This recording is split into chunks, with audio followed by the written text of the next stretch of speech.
The most great characteristics of the revelation of Baha'u'llah,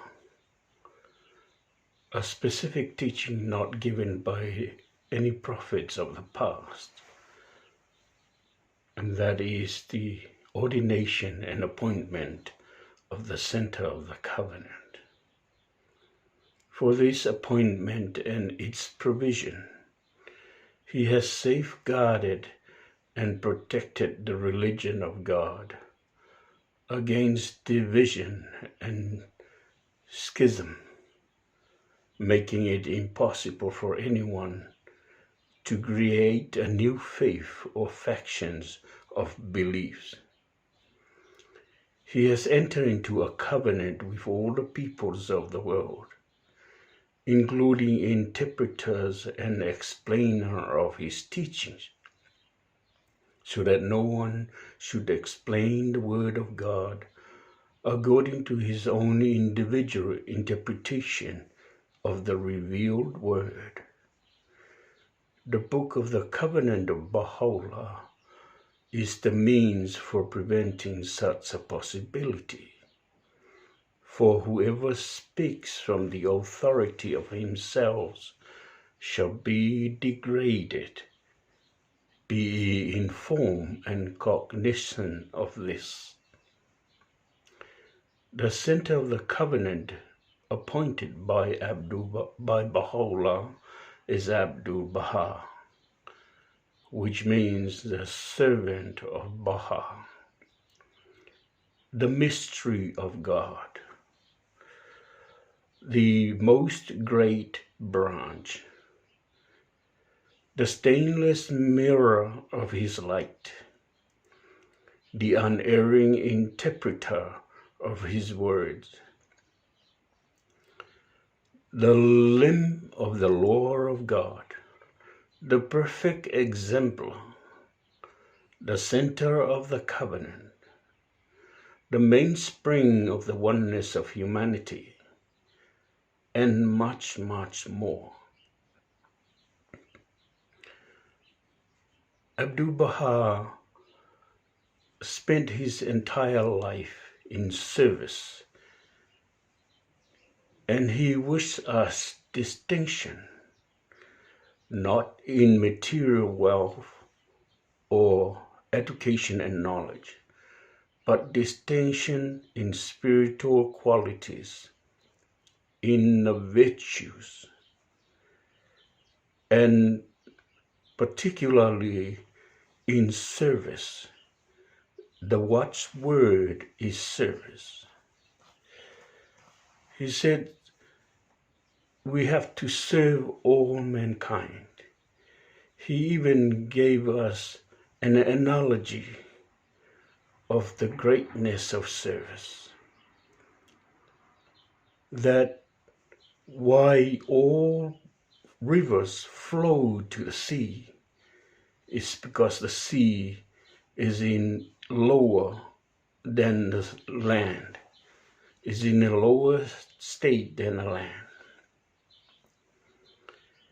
And involving in service is for us to be lowly, to be humble, and to be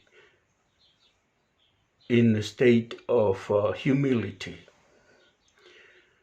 Abdul-Baha practiced all these virtues in all his life. His whole life was spent in serving. And his writings that he left for us, and his action all through his life, affect and influence so many people, that is shown in his funeral. That there were about 10,000 mourners attended his funeral to pay their respect. And it even influenced royals like Queen Marie of Romania, the first royal to embrace the Baha'i faith. In her open letter, which was published in 1926 on the 4th of March and the 28th of September in the Toronto Daily Times, and on the 27th of September in the Philadelphia Evening Bulletin, which states, "A woman brought me the other day a book." The woman she's referring to here is Martha Root, who gave her Baha'u'llah in the New Era, and later on gave her the gleanings from the writings of Baha'u'llah as a gift from Shoghi Effendi. A woman brought me the other day a book. I spelled it in a capital letter because it is a glorious book of love and goodness, of strength and beauty. I commend it to you all. If ever the name of Baha'u'llah and Abdul-Baha comes to your attention, do not put their writings from you.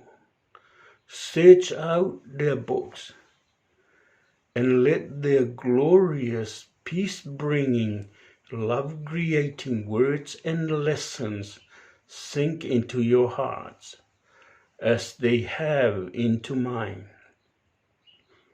One's busy life is too full for religion, and one's religion may satisfy it. But the teachings of these wise, kind gentlemen are compatible with all religions and of no religion. Seek them and be the happier. If you ever feel sad or sorrow or depressed or grief, is Abdul-Baha's counsel to us all. Let's arise and render service to another person. You will find such act, you will feel with gladness and happiness and satisfaction.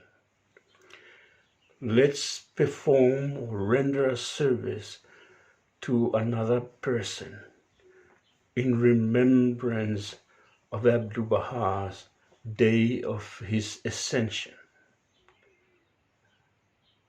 Thank you, and I wish you well. Fa tailava manuela fa fong fong mai mla fa so sanga samo so for